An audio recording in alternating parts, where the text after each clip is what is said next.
the question is very simple out here, and this question goes to MJ Akbar. It's all right, MJ Akbar, to say we've taken the bitter pill, we're taking the tough decisions, long term will be good. We're not announcing trains, lines which we can't do. We are looking for revenue. We're tripling profitable lines, doubling profitable lines. Great economics, MJ Akbar. Tremendous economics. But, how will it feel when 10 to 12 times a year, the people turn against you each time the prices of rail fares go up? I mean, it affects everyone. You're not sparing sleeper class, unreserved class. You're everyone, someone carrying milk to deliver milk from one village to the other, he will pay more and he will curse you for what you're doing. Are you ready for that? Vegetables. Arnab, I'm sure what you have said will register, and the people who are taking the decisions will take these things into consideration. I'm absolutely sure about that. But may I make a very much stronger point? I think this debate has been skewered very, very badly. Why? Into this by this charge, a motivated charge that the whole budget speech contains only one line, which is bullet trains. That this is elitism. No. There are 32 pages by the printout. Now I'd like to ask, is better cleanliness in the trains, is that elitism? Is better food, is that elitism?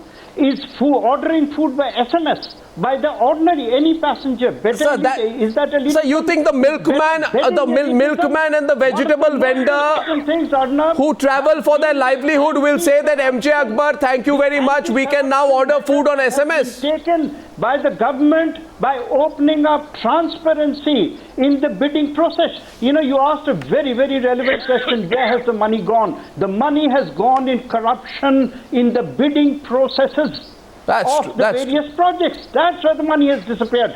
From now on, the bidding process will be transparent. It will be on email. It will be on internet. And totally open. It's a fabulous, important, I just want to mention one measure point here. Which nobody thought this about. Budget, is which has been improving full the of quality of such rhetoric, elitism. has No, let him complete with a broto. I know there is one Bihar leader, Lalu Prasad Yadavji, who thinks that by making secure gates, he objected to it.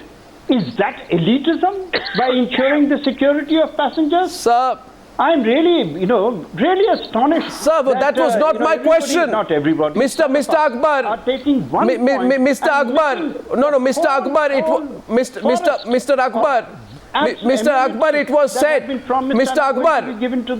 Akbar, you have many qualities. Mr. Akbar, you have many qualities, and I often heard about this legend that nobody can make a front page of a newspaper look as stunning as MJ Akbar. Tonight, I find that you have another gift of completely deflecting the questions as well.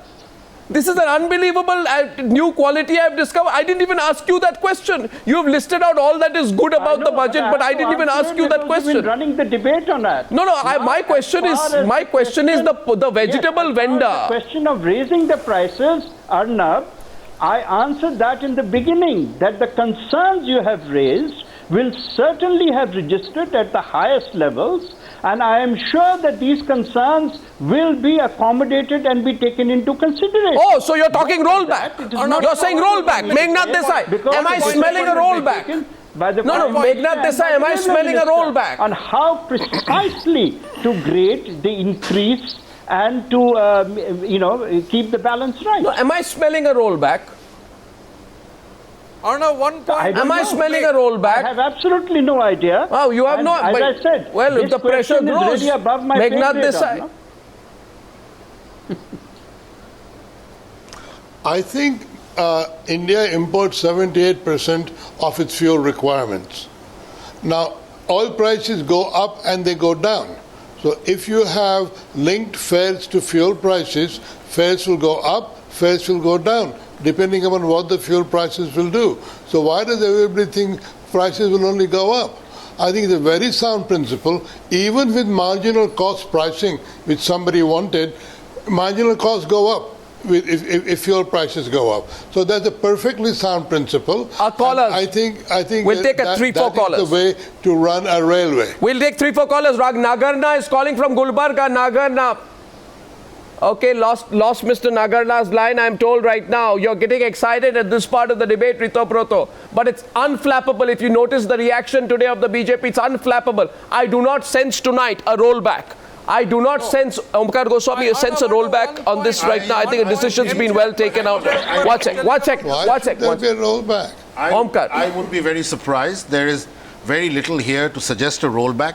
And I just want to put factual, no debating positions, some facts. I think that viewers must hear and all of us must share. Over the last 25 years, because we rarely ever increase passenger fare, we kept on increasing freight fare and made freight going through railway, which is the best way of moving freight, completely uneconomical.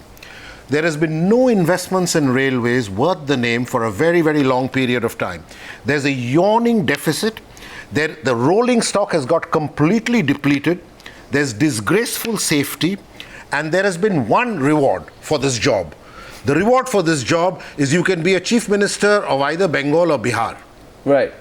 That's the state of railways, gentlemen. And that's the state of railways, my friends who are viewing. Well, and I think we should judge this budget. Everything in it is not brilliant. But judge the budget today in terms of intent. Go after things that are not particularly brilliant and tangential.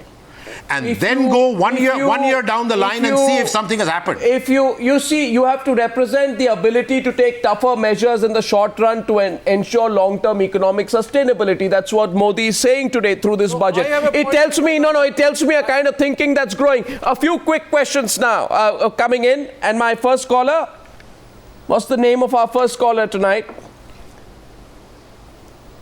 SK Yadav from Lucknow. Mr. Yadav. Yeah. Good evening. I have a very good suggestion from Mr. Modi that instead of penalizing the honest ticket buyer, we should punish the dishonest travelers who don't purchase tickets and punish the railway employees who indulge in corruption, and we should raise funds by selling the scrap which is lying on both the sides of the railways throughout the India. Right. And I think billions we can raise. Yeah. Okay. I'll take one more caller. Kushal is calling from Pune. Kushal, just to get a sense of how viewers are thinking about this. Kaushal from Pune. Good evening, Kaushal. Good evening, Arnav. Thanks for taking the question. Yes. What is that these Devavata are talking about? Only he has read out economics, everybody has read out economics, and we all have read out economics. And ask him what kind of economics he knows, that he is thrown out of West Bengal by the people. And now he is going to be thrown out of Kerala as well. And what this guy is talking about, he is giving suggestions to Lord Meghnad Desai, who is talking everything in the right spirit. And what BJP has done today, have done everything what they could do for the railways. And now whatever... Kaushal, he wants to say something to you. Kaushal, he wants to say something. You stay on the line, Kaushal. Rito Proto is responding right back at you. No, I have true respect for Mr. Kaushal, who is an ardent BJP supporter. I have just one thing to tell, that Indian Rail is a public transport, and what is the element in this budget? It is a complete paradigm of this budget. There is a paradigm shift. Government is looking upon railway as an essential commodity. You cannot look upon. You are looking upon it as a commodity. Public transport cannot be looked upon. It has to be subsidized. Budgetary allocations have to be there. You have to take up upon your role. And most one last caller. What Mr. Kaushal is telling, he is forgetting that the Aam Aadmi has to bear the bonds of profit maximization of the corporates, of the fat cats and the FDI. Okay, corporates, fat cats, FDI, thank you very much. Investment. Invest in a printing press in West Bengal. I think you'll need it very badly. Okay, one second, Omkar. When we come back, we will definitely do, I assure you. Okay, then it'll never happen. Well, 1 minute. Just wait. You don't have to wait for many years. It will happen very quickly. Okay, Rito Proto, Omkar Goswami, Balachandra Mungekar, Meghnad Desai, MJ Akbar, thanks for joining me on that debate. We'll see whether it's going to be bye-bye populism when Arun Jaitley presents the budget on Thursday. Thank you very much, gentlemen. Thank you.